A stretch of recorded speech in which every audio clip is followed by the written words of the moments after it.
बिस्मिल्लाहिर्रहमानिर्रहीम। अस्सलामु अलैकुम वरहमतुल्लाहि वबरकातुहू।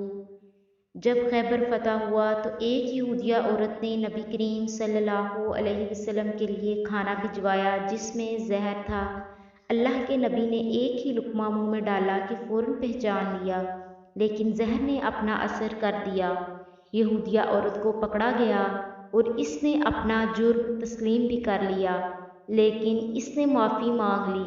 अल्लाह के हबीब ने इस यहूदिया औरत को भी माफ़ फरमा दिया।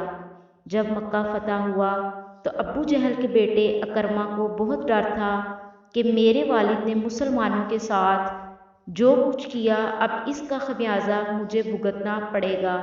चुनाचे ये फतह मक्का के दिन वहाँ से भाग गए। इनकी बीवी हज़रत उम्मे हकीम नबी करीम सल्लल्लाहु अलैहि वसल्लम की खिदमत में हाजिर हुईं और कलमा पढ़कर मुसलमान हो गईं। मुसलमान होने के बाद कहने लगी, जी आप मेरे खामन को भी माफ़ फरमा दीजिए। नबी करीम सल्लल्लाहु अलैहि वसल्लम ने इनको भी माफ़ कर दिया। अब उम्मे हकीम अपने खामन को तलाश करने के लिए निकली। जब एक जगह दरिया के किनारे पर पहुंची तो पता चला कि खामन कश्ती के ज़रिए अभी यहाँ से रवाना हुआ है। उन्होंने भी कश्ती किराया पर ले ली और मलाह से कहा कि ज़रा जल्दी चलो कि मुझे अगली कश्ती में सवार एक आदमी से मिलना है। चुनाचे दरिया में कश्ती के सामने कश्ती लाई गई और उन्होंने अपने खामन से पूछा, आप कहाँ जा रहे हैं? उन्होंने कहा कि मुझे अपनी जान का ख़तरा है। कहा कि मैं आपकी जान की अमान लेकर आई हूँ, चलें अपने घर चलते हैं, वहीं ज़िंदगी गुजारेंगे। चुनाचे अकरमा वापस आ गए और नबी करीम सल्लल्लाहु अलैहि वसल्लम की खिदमत में हाजिर होने के लिए आए।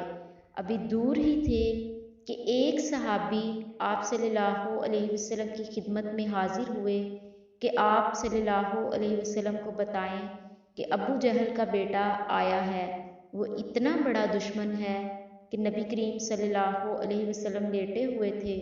जैसे ही इन सहाबी ने कहा कि जी अकरमा आए हैं तो नबी करीम सल्लल्लाहु अलैहि वसल्लम जल्दी से उठे। सर पर अमामा रखने का वक्त भी ना मिला और फ़ौरन बाहर निकलकर फरमाया, ए मुहाजिर सवार, तेरा आना मुबारक हो।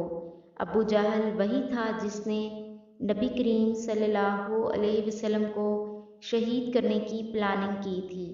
इसके बेटे के साथ भी ऐसा अफ़ो दरगुज़र का मामला फरमाया। अबू सुफियान को देख लीजिए, नबी करीम सल्लल्लाहु अलैहि वसल्लम को शहीद करने के मशवरे में वो भी मौजूद थे और ग़ज़वा खंदक के मौका पर तो वो गैर मुस्लिमों के बहुत बड़े लीडर बनकर आए। फ़तह मक्का के मौका पर नबी करीम सल्लल्लाहु अलैहि वसल्लम ने इनको भी माफ़ कर दिया और साथ ये भी फरमा दिया, मन दखल दारा अबी सुफियान फ़हुवा अमन, जो अबू सुफियान के घर में दाखिल हो गया वो भी अमान पा गया।